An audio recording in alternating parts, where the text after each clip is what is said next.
What's up, family? This is Yuda, And Marina. and we're coming to you today with something I think is pretty special. We had a sister that wrote in, Sister Curry, and she asked some very, very interesting questions.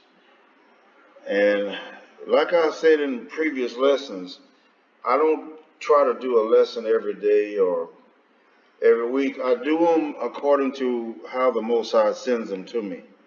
And sometimes he sends them through you guys. And I think this is that case.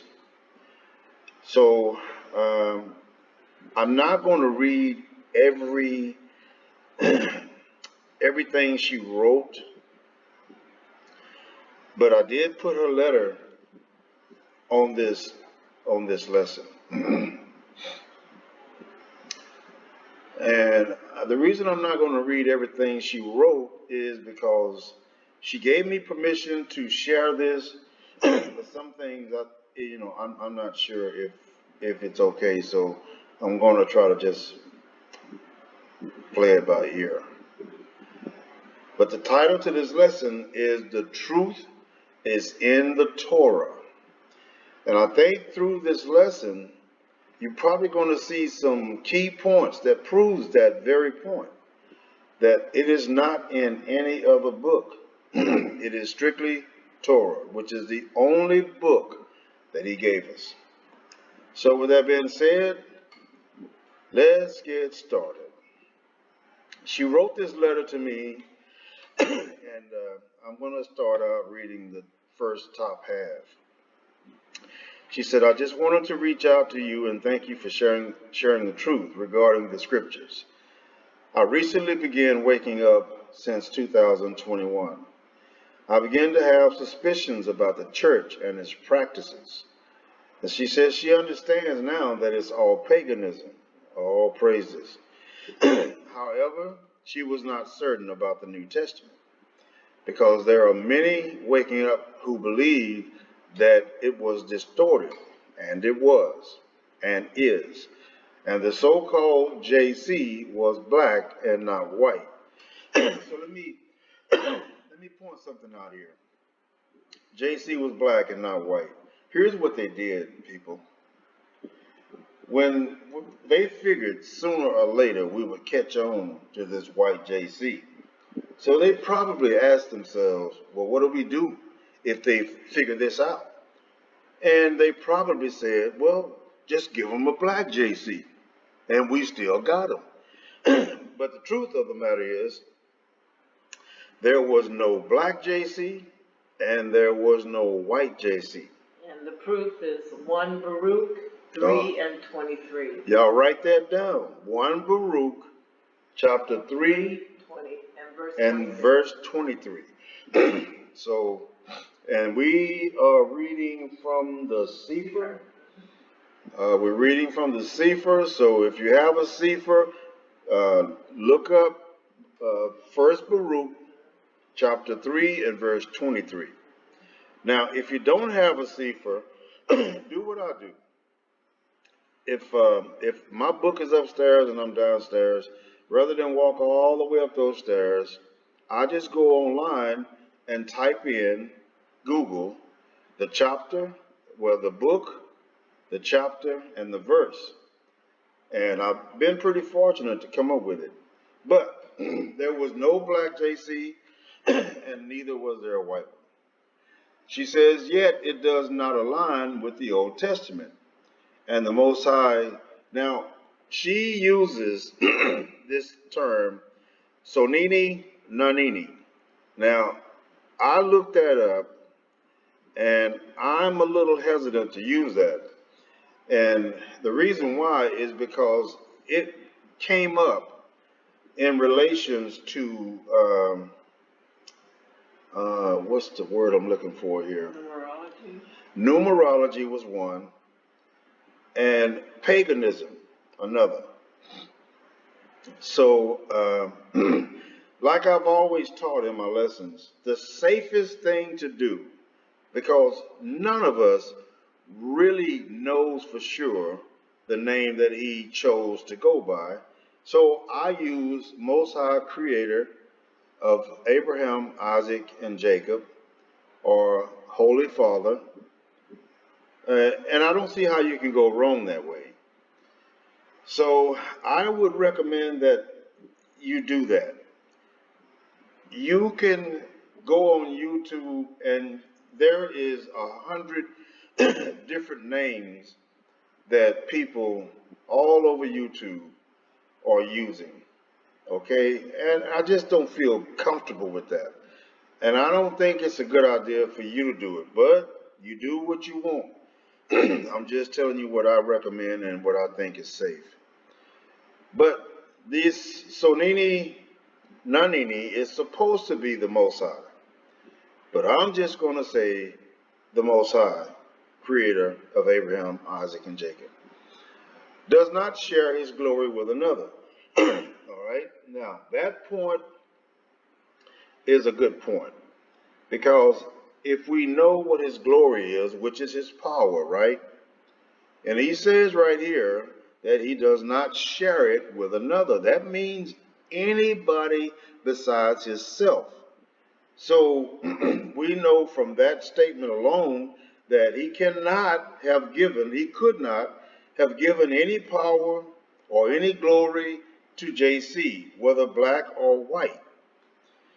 Anyway, she says, I recently began to seek the truth regarding the New Testament and came across your video on YouTube with thorough explanations, with examples and evidence. I appreciate you doing so instead of simply saying that it's false. The other night, she said she tore out the pages of the New Testament and shredded them. And that was a sign of total rejection and acceptance of the truth. I really recommend anybody with, I'm going to say Bible, but it's really not a Bible, but you should get rid of that New Testament. And I'm telling you this, we've done this. And I've gotten several messages from others on this channel that have done it also. Now, the reason I feel so strongly about that is because in Isaiah, the Most High says that there is no gods besides him, and we should not place any God beside him. Well, if the Torah, and we know it is the Most High's book, then isn't the New Testament being right next to it not only an unclean thing, but isn't that the same as placing a God beside him? Just think about that for a minute. Because these books represent the author, right? Okay, so we know the Most High did not authorize or author the New Testament. And I have put many scriptures out there that proves that. So I recommend tear that book out of your book. It does not belong there. But the problem with publishing these days is that you can't get a book published without having the publisher have his thumb on you. In other words, there are conditions. They won't publish your book unless you include what they think should go in there with it. And that's called editing. So, tear that book out of your book. It do not belong there. She says also, I've been digging heavily into the deleted, hidden Apocrypha. And as we know, the word Apocrypha simply means hidden. And we know these books were hidden. These are books they never wanted us to see, read, or even find because it reveals too much. This is why I strongly recommend get these books, because if you're reading out of King James, New Translations, or any other translation, you're not getting a 1/4 of the truth. And what you get is just enough to confuse you and make you dangerous to other people. So get you a Septuagint, and make sure if you get a Septuagint, make sure it's the Charles C.L. Brenton 1851. That book is the earliest translation of the Hebrew scriptures, about 1800 years earlier. That alone ought to tell you something. So don't rely on these new books, these new translations. They're just traps. She says, also, I've been digging heavily into the deleted or hidden apocrypha, as it means hidden, hidden books. And I'm doing some studying. And let me tell y'all something. This sister here, she ain't no joke, man. This sister here, she digs. And I was just blown away when I read her email. I was so impressed. And the questions that she brought is the reason that I always ask the people on this channel, ask questions, because they help me, my wife, and they help you, because you will cause me and my wife to go and look and dig and study. And then when we find these answers, we bring them to you. Now, these hidden books, that she says she's doing some studying, those missing books are like gold or treasure hidden in plain sight. And that is the truth. They're hidden right up under your nose. She says, anyway, I'm also reaching out to ask some questions. And here we go with the questions. Please consider them below. Number one, is speaking in tongues mentioned in any way in the Old Testament? And is it of the Most High? I have my suspicion that it isn't, but I'm seeking validation on this matter from a reliable source. The answer to that question is no. And do you know where they got that from? It came from the New Testament, Acts chapter 8. And even if Acts chapter 8 or the New Testament was a valid book, the fact that they were claimed to be speaking in tongues, let me break that down for you. Right now, I'm speaking in tongues. And when you talk, you're speaking in tongues. This was supposed to have been a time when all the Hebrews came from all the locations where they were living into this one place in Jerusalem for the day of Pentecost. And supposedly, this Holy Spirit came down and entered into them, and they were all speaking in tongues. Well, if that was true, if that was the case, and when I was in the New Testament, this is what the Most High showed me. There was no such thing as speaking in any particular tongue, such as something benevolent, something spiritual or extraordinary. What was happening, or what should have been said, was that each one of these people came from a different demographic area. They spoke a different language. When the people were in Greece, they were forced to speak Greek. When they were in Spain, they were forced to speak Spanish.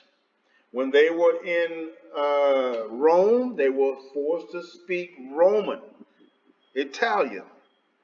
Okay, that was their native tongue. So they wasn't speaking in no glorified specific type of tongue. They were speaking their native language. But we know that Acts chapter 8 is false. But I just wanted to show you or illustrate to you this thing about speaking in tongues. This thing has taken off like a wildfire and spread it throughout the whole world. We hear these people over here in Africa doing the same thing. They're speaking in gibberish. That is not from the Holy Spirit. That is not from the Most High. That's a demonic possession.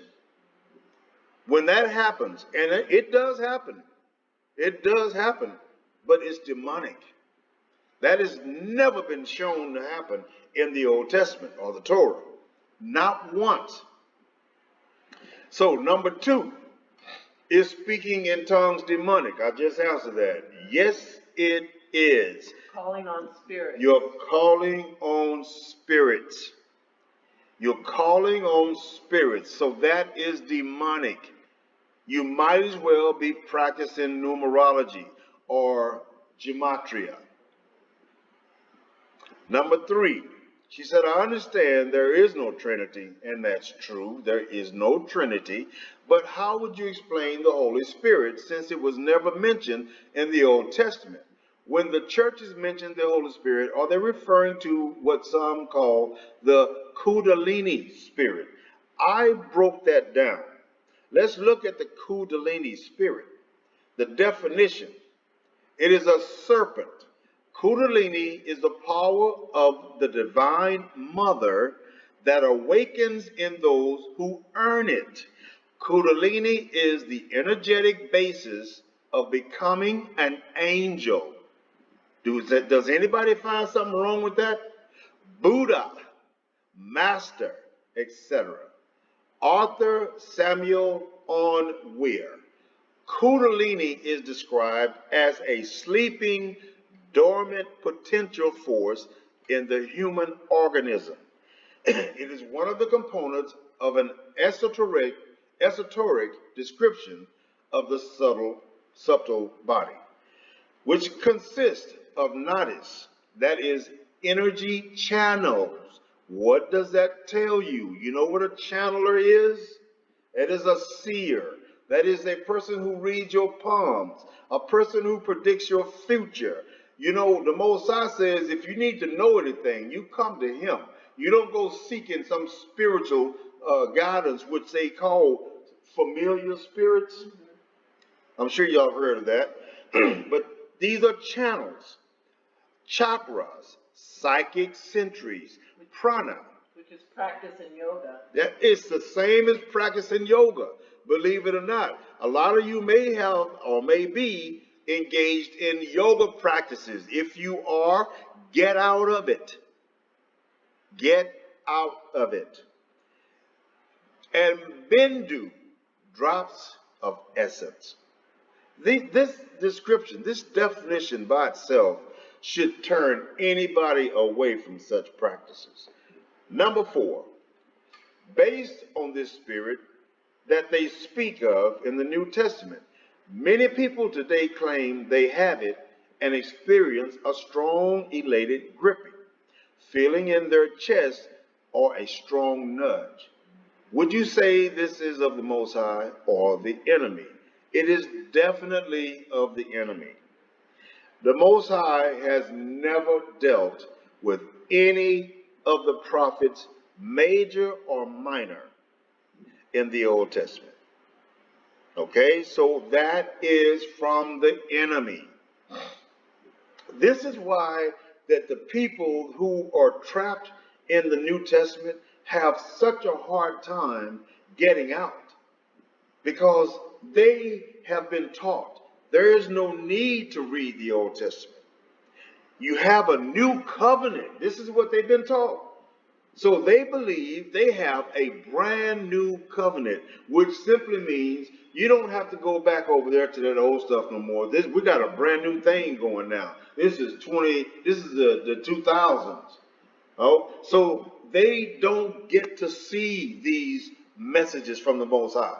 So they have nothing to compare them with except what they've been taught. And that's all New Testament. She says, I'm aware that the Most High in the Old Testament specifically spoke to his servants through dreams, yes, and visions, yes, and sometimes appearances. That is so true. That's what happened with Moses. That's what happened with Hezekiah. I'm sorry, was it Hezekiah? No.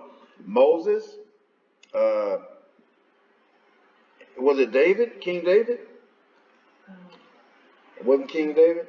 Well, I know he visited Moses. And I know he spoke with Esdras. And I know he spoke with Baruch. Now, whether he appeared to him or not, I'm not too sure about that. But I know he spoke to him voice to voice. I do have a you know, when your Christians have been mentioning about the strong, elated, gripping feeling in their chest, yeah, when they're calling on JC, there have been people that have said that their chest grip and their voices were diminished. Like yeah. as if they couldn't scream out his name, they couldn't do any of those things because of the spirit that they called on was the one that was gripping their chest and making them their voices not heard. And that's what happens when you call on those demons. They are going to come. That they won't see. They can't come unless you call them. You have to invite them in, which is why you need to denounce JC in your life. Because as we all know, when we all grew up in Christianity, we were all taught, ask JC to come into your heart. Okay? But how many of you ever ask him to leave? Very important. You see, when you found the truth, that was a very good thing, but you forgot something. You forgot to evict that spirit that you invited in years earlier. So you need to tell him it's time to you to go. It's time to go. You've been evicted. And I don't think that he's going to leave on his own either. You're going to have to demand that he leaves, because if you don't denounce him, he's going to stay hidden in the dark. So she says, however, I read through much of the Old Testament, and I cannot account for a verse that mentions him speaking to his servants through strong urges and a strong, elated, gripping feeling in the chest. And that's true. That did not ever happen. Not from the Most High.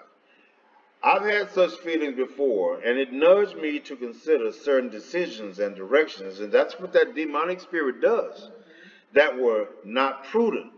So it was contradicting and misleading. She says, can you please give me some guidance on this matter? And she would have greatly appreciated it. So yeah, we decided to do that. And then she says, lastly, I have been doing a lot of research since coming to the knowledge that uh, Israel, this Isololi is usually referred to as Yasharel, is a great portion of Africa and Jerusalem, and was a giant city that encircled most of South Africa, some of Namibia, and Zimbabwe. I do not say this without validation. I have found and saved many maps substantiating this from reputable scholarly sources from universities websites such as Yale and the University of Alabama. There are also other scholarly websites containing old maps of various regions that I can refer you to if you're interested. I have also found maps that show the location of Mount Moriah, Mount Hermon, Mount Carmel, and Mount Hor, Beersheba, Hebron, Ramah, and Bethlehem, where King David came from, of course. Gibeon, which is located in Namibia. Shiloh, Jericho, and so much more on maps that date back to the 15th, 16th, and 17th, 18th, and 19th century. And this is true. This is true. But now there's been a lot of tampering with the maps also. So you have to be very careful when you research these maps, because the colonizers have went a step beyond, and they have transfigured a lot of our maps. They have shrunken Africa down to almost a pebble, when Africa is so big that you can put all of the European nations in, and most of all the Asian nations, and still have room left for others. And there is also concerning them actually not distracting you with all the maps and stuff. It just also It's oh yeah, that's a good point. These maps, leading you astray. it does. It leads you astray. And how? Well, because when you start focusing on these maps and locations, to be honest with you, those things are not important because we're going to a whole new land. So none of that really matters. But that's how they draw your attention away from what matters, the salvation and how to get it, the new moon and all the feast days, the proper times, how to keep it, those we can keep and those we can't keep. You don't focus on that if you're too stuck on this. So these are all traps. You know, um, me and my wife a few weeks ago, we did a little research and we found all the biblical locations in the continent of Africa. And then we went and did some research and found every single one of them in the European countries. Mm-hmm. Every single one, including Mount Zion. And even in the U.S. Even in the U.S. So the reason I'm telling you this, you gotta watch these people. They're very clever. They're very clever. If they can't get you to abandon your faith, then they distract you. Because if you're not focused on what will save you, that means you're not focused on the right thing. So she says, uh, I've discovered so much, and I'm not certain if you've read Tu Baruch. Actually, we did a few weeks ago. We actually did a lesson on it. She said, but it speaks so much on what many are searching in regards to the location of the Holy Ark. Oh, we got some news on that because Baruch tells you, he tells you what happens to all those things. Yeah, he saw it happen. So, and I believe we're going to be, I believe a little further down, we're going to talk about that a little bit. But she says in 2 Baruch, chapter 6, verse 7 through 10, it mentions that the Holy Ark, the mercy seat, the two tables, the holy remnant of the priests, the altar of incense, the 48 precious stones wherewith the priest was adorned, and all the holy vessels of the tabernacle. And she's dead on point. The angel spoke to the earth to swallow them up. And this is what I want y'all to pay attention to. And I'm going to show you a little bit more further down. The angel spoke to the earth to swallow them up and commit to guarding it until the last times or the last days, in which then they will be restored. Yes, when that will be, I'm not certain. This is what she's saying. Well, nobody can be certain about that. Nobody can find those items either. Nobody can find those items. And I remember watching, I used to be a big documentary watcher, and I still am. I love learning about history and looking into ancient history and stuff like that, especially if it's got anything to do with scriptures. And I can recall, I know at least right now at the top of my head, three people who have claimed to have found the Ark of the Covenant. And one's accused him. Yeah. Okay, that is impossible because the Most High said in Baruch that he had the earth swallow those things up. And then when the Most High hides something, ain't no man gonna find it. All right, so the scripture also mentions explicitly in 4 Esdras, 2nd Esdras, in the Sefer, what brings salvation in chapter 7, verse 75 to 105. And I took the liberty to bring that up. So we're going to go through that too. All right, so this, like I said, this sister here, she ain't no joke, man. She for real. I love when people do this. So, however, those, let me make sure I'm in the right place. The Most High mentions that he gives a decisive decree that man shall die, and that when the spirit leaves a person, it returns to him who gave it. Yes, that is correct. However, those who despise his commandments and have not guarded his way wanders in torment in 7 ways. I was so glad she brought that up because I have a treat for you. But she says that they wander in torment in 7 ways. We're going to explain that. We're going to explain that here in a little bit.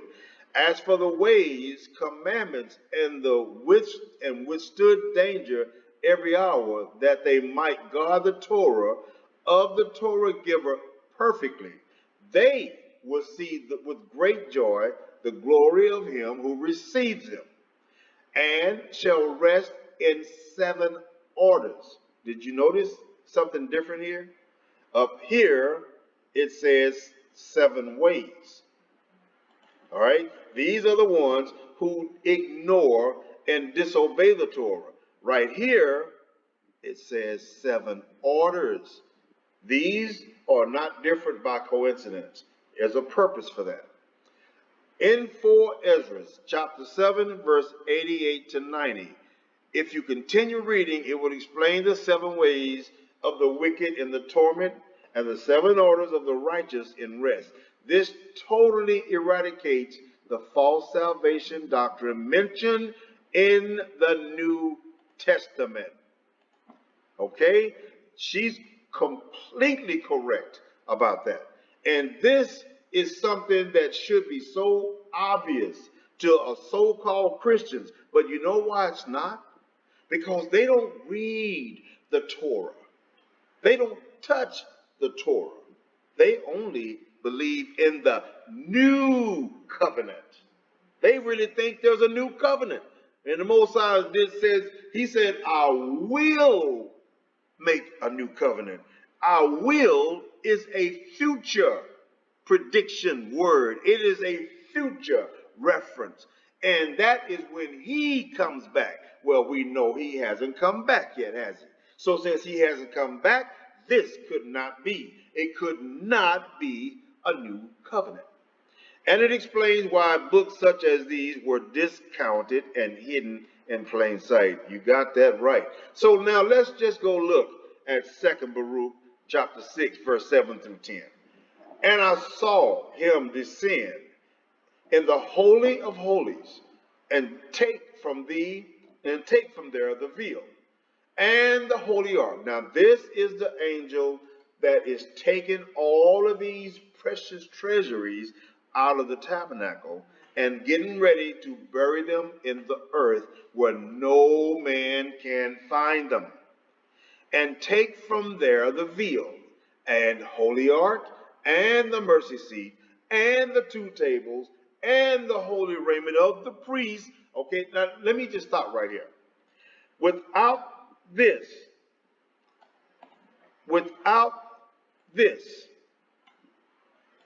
the priest cannot perform his duties. And this is just one thing. And the holy raiment of the priest,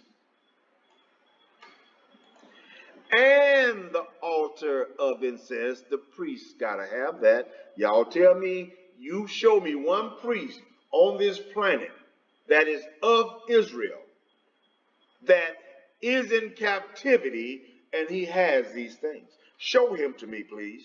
And 48 precious stones wherewith the priest was adorned in all the holy vessels of the tabernacle. Okay? How can you perform your priestly duties if you don't have any of these? And if you ask yourself this, why were the priests, the priests' adornments, the garments, all that was in the tabernacle, you wonder, why were they in there? Because the Most High specifically gave them instructions that when they go into the tabernacle, that's where they put it on. Yeah. And when they were done with the sacrifices, they remove it and leave it there. Yes. They do not walk, they put their own clothes back on and leave out. That's right. You couldn't wear it out. Now, first of all, these so-called priests today, they don't have any of this stuff. And even if they went out and bought it, it was not ordained by the Most High. You see, the Most High is the one that makes this happen. It cannot happen unless it starts with him first. And you can't go say, well, the Most High told me to go buy this ruby or this emerald. Man, come on, give me a break. You can't do that mess. None of them did it back then.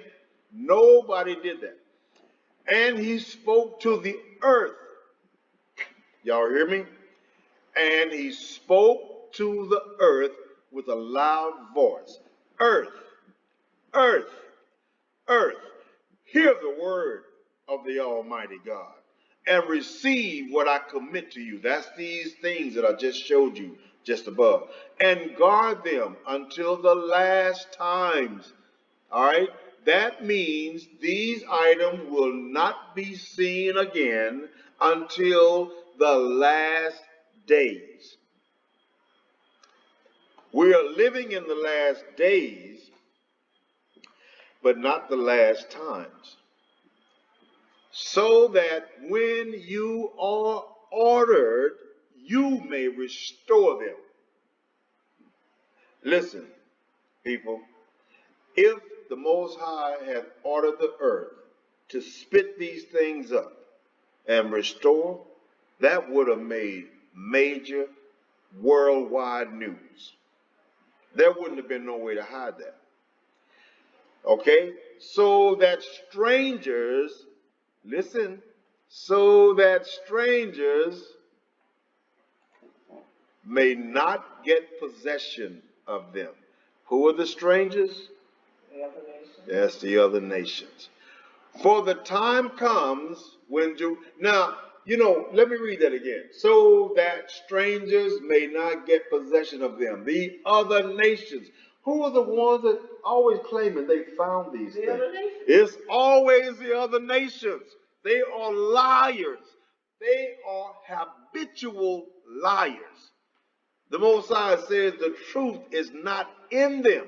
Who can make straight what I made crooked? For the time comes when Jerusalem also will be delivered for a time, until it is said that it is again restored forever. And the earth opened its mouth and swallowed them up. So people, those things are deep in the earth. Nobody knows where. They will not be seen again until the Most High himself returns and gives the order for earth, hiccup these things, spit them up. Now, as we can see here, all of the sacred items were removed. Doggone mosquito. All of the sacred items were removed by the angels at the order of the Most High, and for the earth to swallow them until a time to be restored, which means there cannot be any priest today. So anybody out there claiming to be, I'm from the royal priesthood, you get away from them. They are traps. They are deceived. They are deceived. They need these things that we talked about just up above here in order to practice their ritual rite. And without them, they are not priests. Now, she mentioned 4 Ezra and 2nd Ezra in the Sefer, which brings salvation in chapter 7, verse 75 through 105. And I'm going to let my wife read this. Do you feel like reading this? You can read it if you want. Okay. So starting at verse 75. I answered and said, if I have found favor in your sight, O Lord, show this also to your servant, whether after death, as soon as every one of us yields up the soul, we shall be kept in rest until those times come when you will renew the creation, or whether we shall be tormented at once. Okay, he says, renew the creation. Is anybody here new? No, we still just like we've been for the last 5 or 6 thousand years. Ain't none of us renewed yet. So this is coming, and it's not here yet. Okay. And verse 76. He answered me and said, I will show you that also, but do not include yourself with those who have shown scorn, or number yourself among those who are tormented. Now, what is he telling him?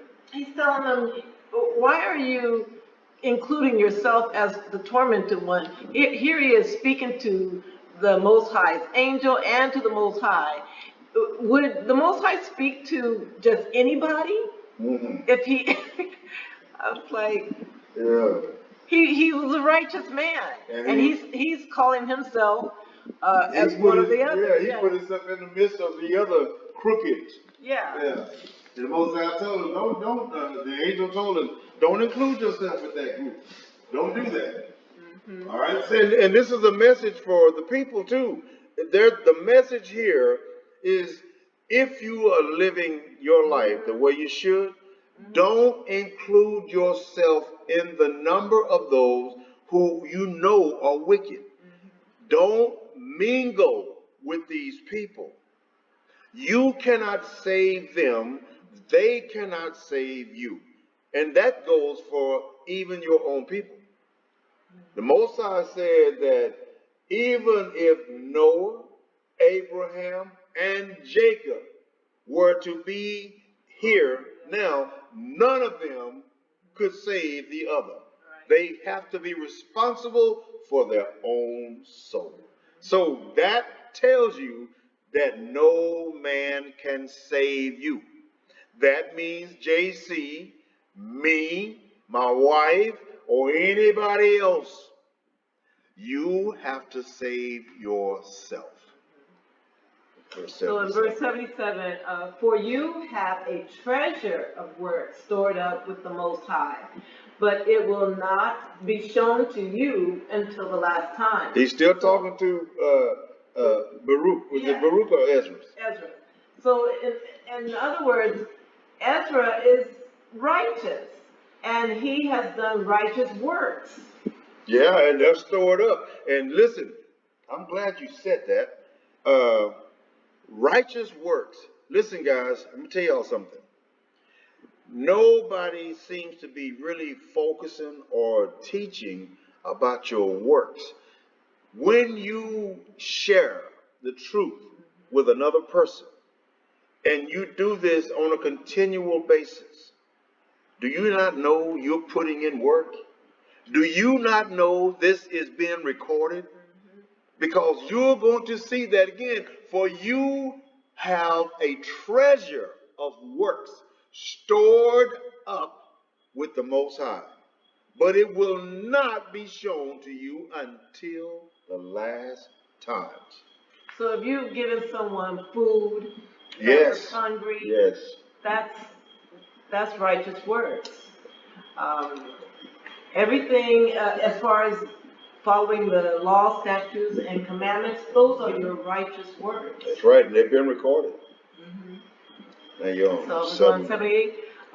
Now concerning death, the teaching is, when the decisive decree has gone out from the Most High that a person shall die. Keep in mind, the Most High is the only one that knows when any of us will pass away. That's right. As the spirit leaves the body to return again to him who gave it, first of all, it adores the glory of the Most High. That this soul that leaves the body, the spirit, it will go to the Most High only if it adores the glory of the Most High. And that is the Torah. That is the law, statutes, and commandments. Mm-hmm. You have to love this truth. Mm-hmm. You have to love this book. You have to cherish this book. That's what adores me. So. Yeah, in 79. If it is one of those who have shown scorn and have not kept the way of the Most High, who have despised his law and hated those who feared God, Such spirits shall not enter into habitations, but shall immediately wander about in torments, always grieving and sad in 7 ways. Here we go with these ways. Here's the first way.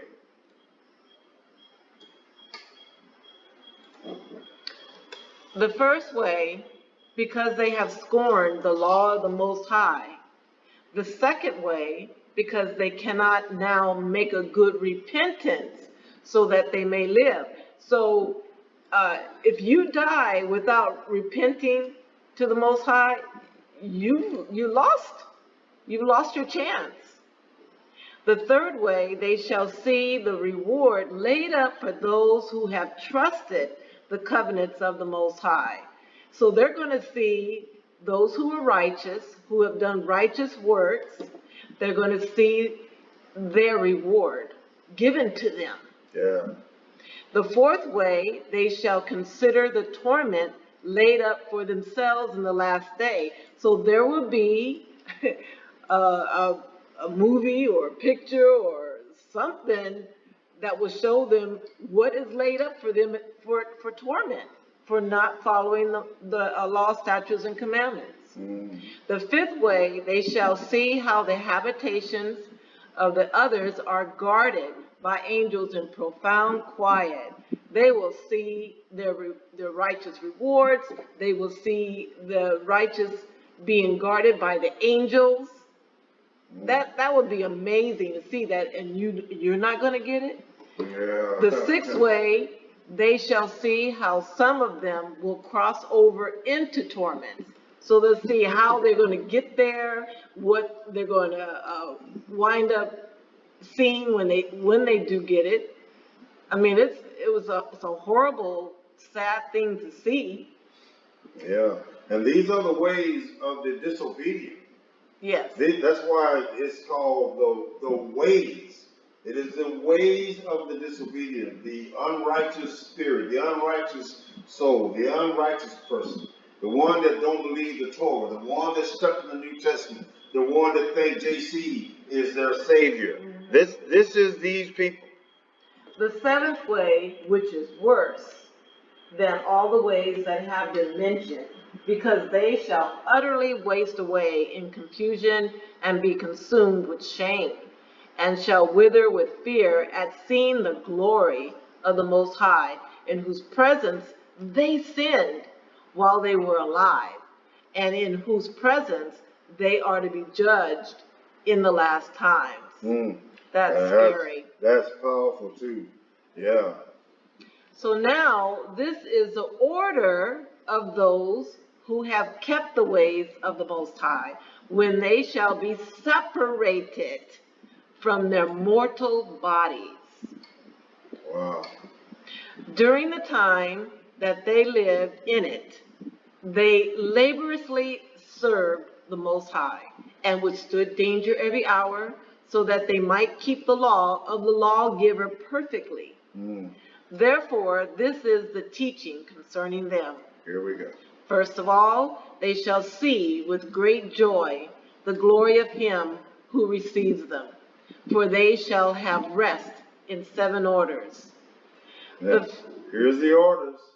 The first order, because they have striven or struggled with great effort to overcome the evil thought that was formed with them, so that it might not lead them astray from life into death. Now, this evil that was formed with us is the serpent. He was formed also. Yeah, that's right. So we struggled with him. Yeah, and still struggling. Mm-hmm. Because there's always a way that he finds to tempt those who are weak. And that's another thing. It's a good idea to try to keep company with people that think like you or believe like you, because the Most High does not want you to mingle with the other nations because of influence. But if you are with somebody that is on the same path that you're on, have the same faith and belief that you have. They are going to help you stay on track. So you're going to edify each other. The second order, because they see the perplexity in which the souls of the ungodly wander and the punishment that awaits them. Wow. The third order, they see the witness that he who formed them bears concerning them, that throughout their life they kept the law with which they were entrusted. They kept the law. You know what the law is, right? That's the Torah. That's where the laws are. There is no laws in the New Testament. And that witness is wisdom. Yes. They see the witness. Yes, that's something that. Go ahead. He is the Most High who formed them, bears concerning them. Go ahead. We need to understand wisdom. We need to really research and focus and study on wisdom. I recommend going to the Testament of Solomon, or the Wisdom of Solomon. I'm sorry, the Wisdom of Solomon, and Solomon reveals wisdom to you. In the Wisdom of Solomon, he also reveals who it is when the Most High says, "Let us create man in our image." Solomon clears all that up. It's been right there all the time. The fifth. Let's see the fourth. Yeah, it's the fourth order. The fourth order, they understand the rest that they now enjoy. This is key right here, y'all. This word rest. Being gathered into their chambers and guarded by angels in profound quiet, and the glory waiting for them in the last days. In the last what? Last days. In the last days. Now remember in the back where the unrighteous saw the rewards of the righteous. They were guarded by angels in profound quiet. Yeah. Now you see the righteous here who were gathered into their chambers, and they are actually guarded by angels in profound quiet. That's right. The fifth order, they rejoice that they have now escaped what is corruptible and shall inherit what is to come. And besides, they see the straits and toil from which they have been delivered, and the spacious liberty that they are to receive and enjoy in immortality. Wow, man, that's powerful. Look at our past, what we went through to get to immortality. The sixth order, when it is shown them how their face is to be shine like the sun, and how they are to be made like the light of the stars, being incorruptible from then on. That's amazing. Ooh, that's powerful, man. That ought to make anybody want to give up sin. Shoot. Especially when you see the way things are going right now. This war that's going on with Russia and the Ukraine. I don't know if y'all realize it or not, but this thing is spreading. You know, China's getting involved now. North Korea, Syria, Israel is fighting with who is it? ISIS. Syria. And now Russia is threatening the U.S. and China. China's just threatening the U.S. and gas prices is sky high. Food shortages is gonna be coming next, people. Food. Listen, if y'all have any means to store water and food, if you can buy generators, get them. You really only need to worry about things like keeping your refrigerator powered up or freezers. Now, if you have a gas stove, that's a different subject because that's going to end up getting cut off. I mean, But people, this thing is fixing to hit the fan. So where are we now? 6th order or 7th? It's a 6th order. 6th order, I think. The 6th order when it is shown. Okay, so the 7th order, which is greater than all that have been mentioned, because they shall rejoice with boldness, and shall be confident without confusion, and shall be glad without fear. For they press forward to see the face of him whom they served in life, and from whom they are to receive their reward when glorified. Wow. Listen, let me tell y'all something. It takes more than hearing this word. It's good to hear it, but it's much better to practice it. You have to do this. You can't just know this and make it. You can't just hear this and make it. You have to hear this and do this. And I just don't know any other way to put it. You got to do this. You got to do this. And you know what I like about being here in Africa, babe? All these temptations that we saw in the States, we don't see them here. Right. There is no temptation. In fact, sometimes we're bored stiff, but we find that, and you know what? We end up in that book. That's what he meant us to. I believe that's exactly what he wanted from us. Because now we take the majority of our time. I mean, we take a little time out for ourselves. Don't get me wrong. But most of our time is spent in that book.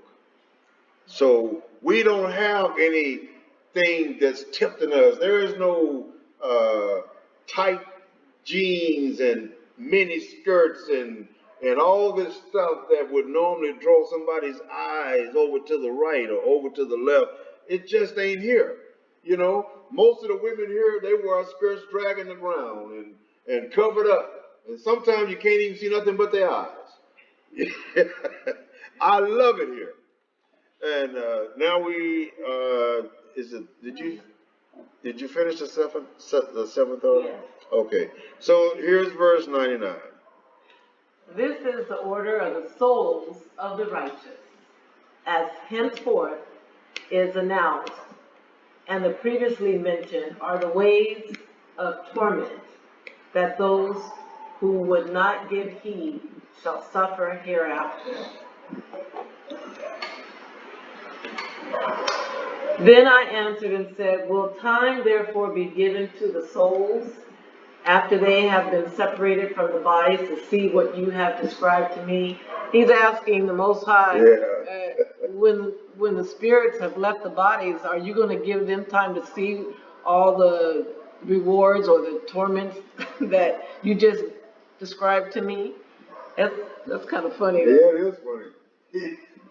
Ezra is nosy. He's trying to get the Most High and the angels to tell him everything. I think he's talking to Uriel, angel Uriel. Yeah. But I think he got on Uriel's nerves too. He said to me, they shall have freedom for 7 days, so they will have time. Oh yeah, they're going to have 7 days to check this out. They'll have 7 days so that during these 7 days, they may see the things of which you have been told. Mm-hmm. And afterwards, they shall be gathered in their habitations. Now, listen to that. And afterwards, they shall be gathered into their habitations. The ones that have sinned will have their own habitations, and the ones that are righteous, they will have their habitation.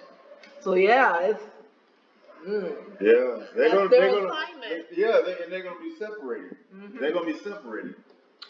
I answered and said, if I have found favor in your sight, show further to me, your servant, whether on the day of judgment the righteous will be able to intercede for the ungodly. Y'all worried about. Y'all really pay attention to this right here, because I have heard so many people talking about, I'm going to pray for them. And the person they're praying for is the biggest sin in the world. Yeah. And the Most High clearly tells us, don't pray for no sinners. Don't pray. And anybody out, any of you, think that it's okay to pray for a sinner, you better check this book out, because the Most High made it clear. If you pray for a sinner, I will not hear you, and your prayer will be an abomination. So yeah, he's asking the Most High, can he intercede for them? Yeah. So whether on the day of judgment the righteous will be able to intercede for the ungodly, or to ask, to entreat, to ask the Most High for them.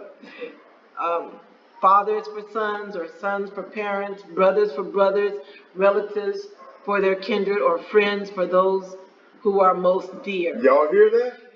Did y'all hear that? Fathers for sons, or sons for parents, brothers for brothers, relatives for their kindred, or friends for those who are most dear. He's telling you, I am not going to accept these. You cannot intercede for them. This is an individual affair. You have to take care of yourself. Yeah, that's the wrong part. He answered me and said, since you have found favor in my sight, I will show you this also. The day of judgment is decisive and displays to all the seal of truth.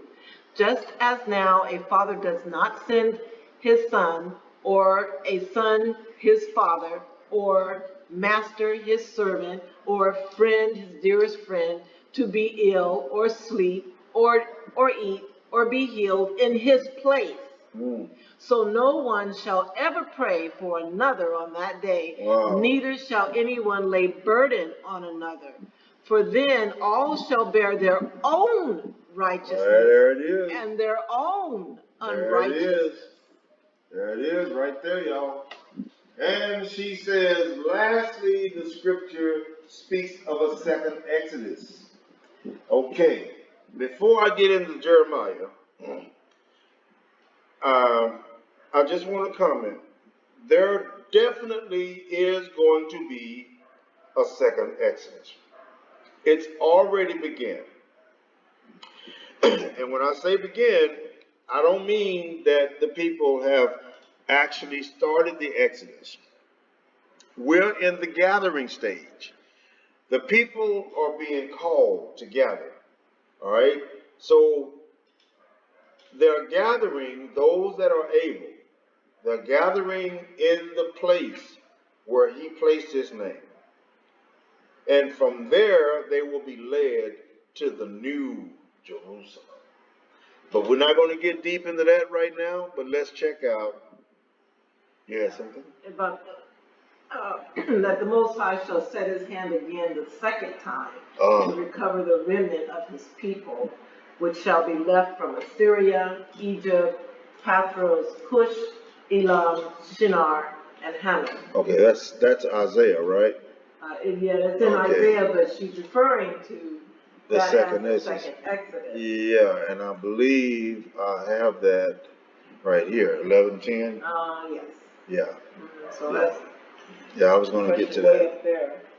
I was going to get that. Well, yeah, because she mentioned Jeremiah 31, and no, but I wanted to read Jeremiah 31. Okay. So I'm going to read Jeremiah chapter 31, verse 15 to 34. Thus saith the Most High, a voice is heard in Ramah, lamentation and bitter weeping. Rachel is weeping for her children. She refuses to be comforted for her children because they are no more. Y'all, this is like a metaphoric type thing concerning Israel going into captivity. And the mother, Rachel, is like the mother. And Rachel died on the way to where were they headed? Egypt. Bethel. Was it Bethel? Mm-hmm. And she was buried in Ramah. And so she didn't get to make the total trip. Okay. Thus says the Most High, restrain your voice from weeping and your eyes from tears, for your work will be rewarded, declares the Most High, and they will return from the land of the enemy. They're coming back. There is hope for your future, declares the Most High, and your children will return to their own territory. I have surely heard Ephraim grieving. You have chastised me, and I was chastised, like an untrained calf. Bring me back, that I may be restored. For you are the Most High, my God. For after I turned back, I repented, and after I was instructed, I smote on my thigh. I was ashamed and also humiliated, because I bore the reproach of my youth. Is Ephraim my dear son? Is he a delightful child? Indeed, as often as I have spoken against him, I certainly still remember him. Therefore, my heart yearns for him. I will surely have mercy on him, declares the Most High. Set up for yourself road marks. Place for yourself guideposts. Direct your mind to the highway, the way by which you went. Return, O Virgin of Israel. Return to these your cities. Let me just say something right here. The Most High is kind of like saying, look, set up some road marks so that when you come back through here, you'll know where to turn. You'll know if I should turn right or should I turn at that big rock to the left over there. This is what he's saying. Set up for yourself road marks and place for yourself guideposts. Direct your mind to the highway. He's saying when you come back to this land, he's going to make sure you know how to get where you need to be. Then return to these your cities. How long will you go here and there, O faithless daughter? For the Most High has created a new thing in the earth. A woman will encompass a man. I looked that word up earlier, and I don't remember if it does. Yeah. Okay. Yeah. I think that's working. For a woman will encompass a man. And what? Or complete a man. Well, I think I lost my spot. No, Uh, you're right down here. yeah. Thus says the Most High of Hosts, the God of Israel, once again they will speak this word in the land of Judah and in its cities when I restore their fortunes. The Most High bless you, O abode of righteousness, O holy hill. Judah and all its cities will dwell together in it. The farmer and thy who go about with flocks, and they who go about with flocks. For I satisfy the weary ones and refresh everyone who languishes. At this I awoke and looked at my sleep, and my sleep was pleasant to me. And then, right here is where they think that we have a new covenant. But let's see. Behold, the days are what? Coming, declares the Most High. Not the days are here. Behold, the days are coming, declares the Most High, when I will sow the house of Israel and the house of Judah with the seed of man and with the seed of beast. And I have watched over them to pluck up, to break down, to overthrow, to destroy, and to bring disaster. So I will watch over them to build and to plant, declares the Most High. In those days they will not say again, the fathers have eaten sour grapes, and the children's teeth are set on edge. You mean starved. They are not starving. But everyone will die for his what? His own iniquity. Everyone will die, so you can't save nobody. You can't you can't take the punishment for your children. Your children can't take the punishment for you. And when this time comes, everybody's going their own separate ways. Trust me, If you got some some dear beloved person in your family, the minute that fire lick your butt, you're gonna forget that dearly beloved, and they gonna forget you. That's how hot that fire gonna be. You're gonna forget you got a loved one. But everyone will die for his own iniquity. Each man who eats the sour grapes, his teeth will be set on edge. So if everybody's dying for their own iniquity, how the hell can JC save you? How can somebody die and get you out of that mess? It's not possible, is it? People, y'all see it. Y'all see it. Jeremiah chapter 31, verse 30. Is that what I'm looking at here? Jeremiah chapter 31. Yeah, yeah. Jeremiah chapter 31, verse 30. Everybody has to die for their own iniquity. Behold, the days are coming, declares the Most High, when I will make a new covenant. Let's see what he said again, y'all. The days are coming. That sounds like future to me. Declares the Lord, when I will make, I will. That is another future tense word. I will make a new covenant with the house of Israel and with the house of Judah. Has he done that? We don't even know who Judah is today. We don't know who Levi. All we really know, and we're not too sure about that, is that we're Israel.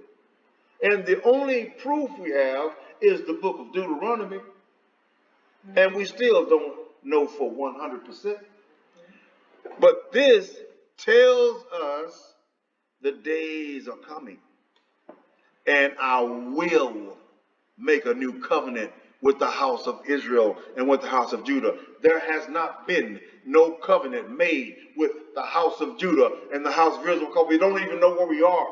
We don't even know where our people are. We're scattered all over the place. How is that going to happen right now? Not like the covenant which I made with their fathers in the day I took them by the hand to bring them out of the land of Egypt. My covenant which they broke, although I was a husband to them, declares the Most High.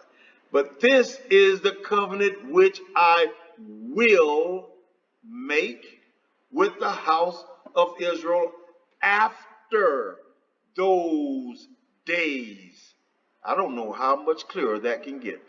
After those days, declares the Most High, I will put my law within them on their heart. Has he done that yet? No. How do I know? I'm going to prove it to you in a minute. I will put my law within them and on their hearts, and I will write it, and I will be their God, and they shall be my people. How do we know? Here's the proof. Verse 34. And they will not teach again each man his neighbor and each man his brother, saying, I know the Lord. No. Saying, know the Lord. Why is he saying that? Because when he comes back and does this thing right here, you ain't got to teach nobody. Everybody that he has said is coming into these gates, they're going to know. They're not going to need to be taught. He just told you right here. For they will all know me, from the least of them to the greatest of them, declares the Most High. For I will forgive their iniquity and their sin, and I will remember no more. Ones that are following the law, statutes, and commandments. That's right. Only the ones following the laws, statutes, and commandments. Now down here, I basically elaborated on this. This is another part of a letter.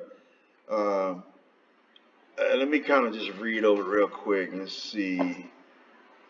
Yeah, we did this up above when we talked about Rachel. Yeah, so, we already covered that. Um, like from a Bantu Bible. yeah, and that's another thing too. This, my wife and I, we figured this is from a Bantu Bible. Now, although a lot of us are Bantu, uh, we should not get too deep into this book. Um, I would say a very well educated person in the scriptures would be safe, but if you are not very well versed in the scriptures, I would not recommend it. Because, like I said, this word sonini, nanini, I looked it up and I didn't find much good about that, and that was a red flag to me. And I don't have a Bantu Bible, but I'm pretty sure, and I could be wrong, but I'm pretty sure this is from a Bantu Bible. Uh, okay, so yeah, uh, we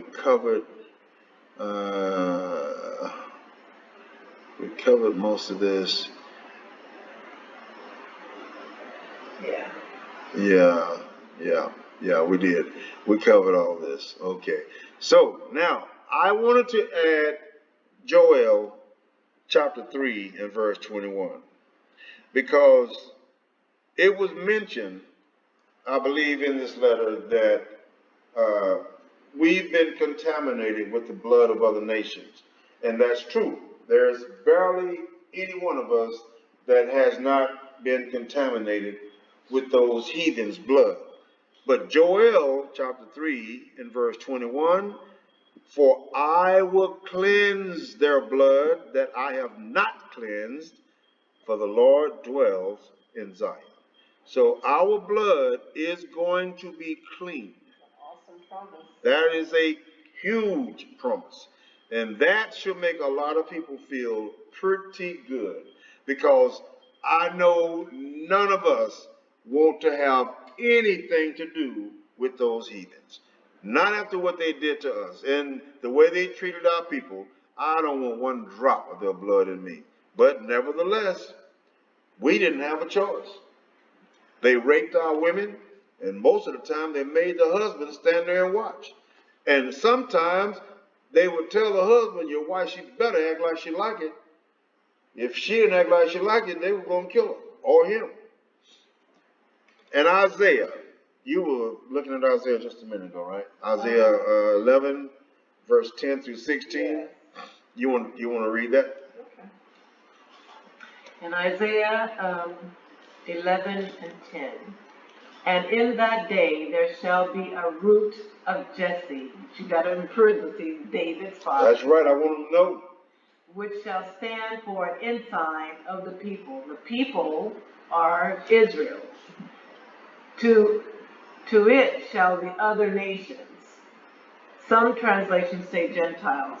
Why are the other nations seeking it? I'm not. Okay, this is her. Yeah, she's asking a question.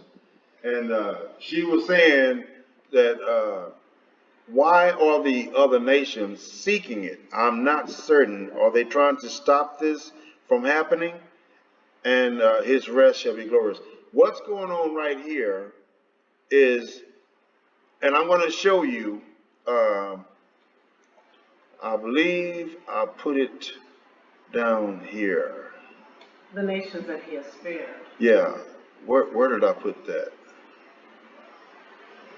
Okay,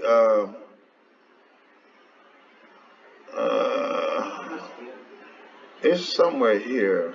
Okay, let me just read this first. She brought this, Isaiah chapter 11, verse 10 through 16. And in that day there shall be a root of Jesse, which shall stand for an ensign of the people. To it shall the other nations seek, and his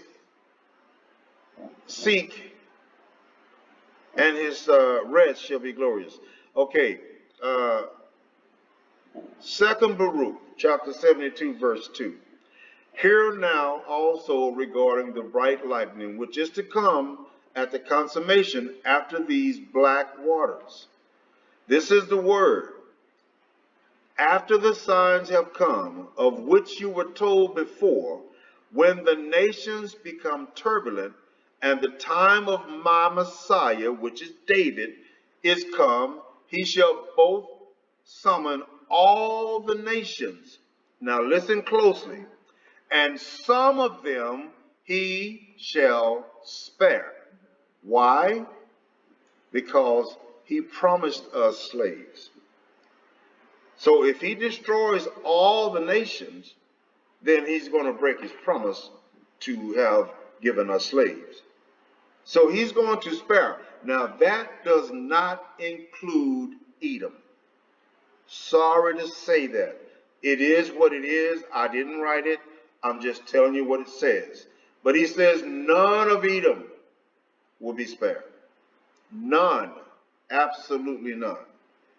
So what he's going to do, he's going to take certain people out of every other nation that has bowed to him, kept his laws, statutes, and commandments, and he's going to make them our slaves. But now they will not have the same equal privileges and rights that you have. They can't sit at the table and eat with you. They can't live in living quarters with you. They are slaves. But they will be in the kingdom. And some of them he shall slay. So let me read that one more time. He shall both summon all the nations, and some of them he shall spare. Those are our slaves. And some of them he shall slay. So the ones that he don't spare, he's going to kill them. These things, therefore, shall come upon the nations which are to be spared by him. Every nation which knows not Israel and has not trodden down the seed of Jacob shall indeed be spared. That is amazing. Those people that have not treated us the way these other people or nations have, they are going to be spared. And this, because some out of every nation shall be subjected to your people.